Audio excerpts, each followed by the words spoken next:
Hollywood Lifers, this is Holly Buzz with Bonnie and Chloe. Miley Cyrus, she's not going to want to hear about this.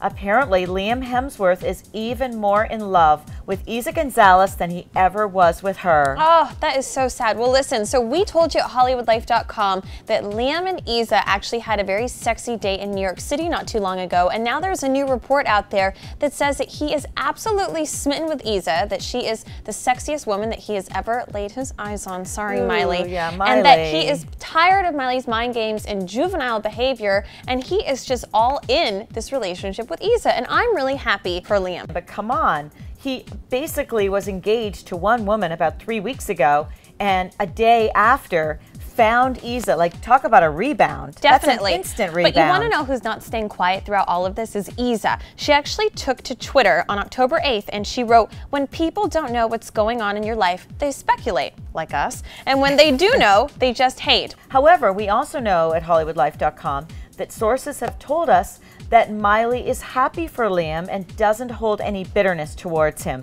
that she just feels good and free as well, and she's so excited about how well her career is going that is making up for any loss of a relationship. Well, and she's reportedly been hanging out with Theo Wenner, who's a photographer at Rolling Stone, and they're reportedly having a romance of their own. And he's very cute too. All right, guys, so tell us what you think. Do you think it's good that Liam is falling in love with Eiza so soon after the Miley breakup? Subscribe here and come to HollywoodLife.com. Bye, guys. Bye.